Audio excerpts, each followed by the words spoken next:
Learn to write better in the most economical of ways. Why I choose to read like a writer. The benefits of close reading. In her book Reading Like a Writer, Francine Prose details how we all begin as close readers.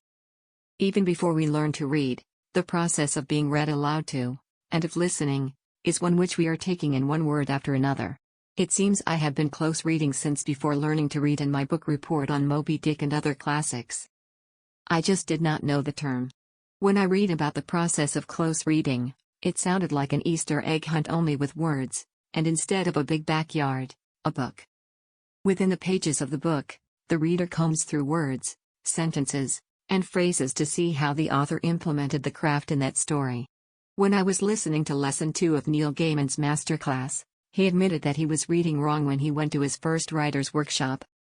He explained he was reading like a reader, while the other writers were reading as writers for the craft. I find nothing wrong with reading as a reader. Reading will always be my first love and source of comfort. However, for analyzing a piece of work, close reading is useful.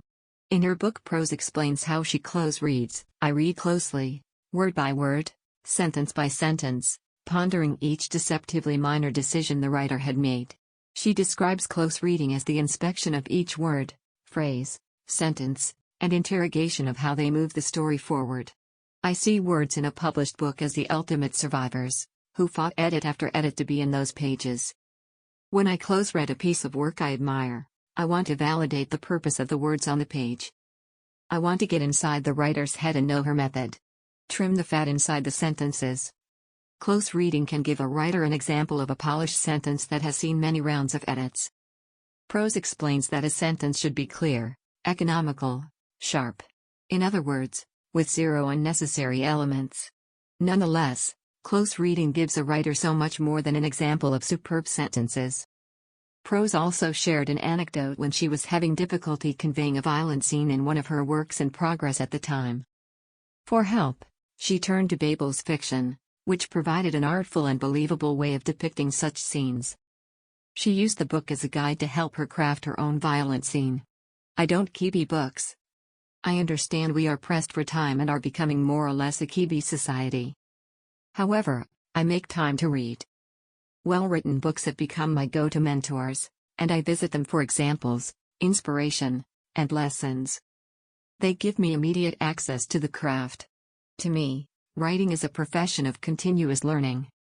I know of nurses and physicians' assistants whom to maintain their license must gain continuous learning hours. Much the same way the writer stays sharp by collecting close reading hours. As the nurses and physicians' assistants, I know, how you earn those hours depends on you and your lifestyle. Some writers read every day, others before they start their next project. Each does it differently. How I do it. When I read a fiction book, I read it first for pleasure and escapism. I pore over the pages and finish it fairly quickly. If I see something unique in the writing style, I highlight it, but for the most part I do not do that because I am immersed in the story. Once I am done, I go back to specific scenes in the book that has an element of the craft that I am struggling with or would like to learn more. I write in the margins notes to myself and highlight specific aspects on the execution of that craft element. These notes I go back to when I encounter this in my writing. Examples. I have a hard time writing gestures that are not cliché to convey what the character is thinking or feeling.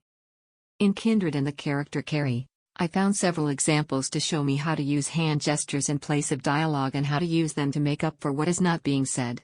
I admire the minimalistic yet effective descriptions in The Last Night in Montreal. Since my last class, I have highlighted and underlined that book a lot. When it comes to descriptions, I turn to it to help me translate the emotions of the character in the setting. Close reading does more than dissect and analyze the author's word choice to learn the craft. It provides inspiration and technical assistance to the writer. Reading. Lessons from writing craft books. However, all my lessons do not come from fiction books. I've learned and continue to learn much from writing craft books. When I read them slowly. Very slow, and if they have exercises, I practice them. I pretend the author is my personal hologram teacher, sharing with me her wisdom, like Yoda teaching Luke. I read craft books at night because I am a morning writer. I like to absorb the knowledge, let it marinate in my mind, and exorcise it first thing the next day. In the end, I find close reading to be one of the factors in my continuous growth in the study of words and writing.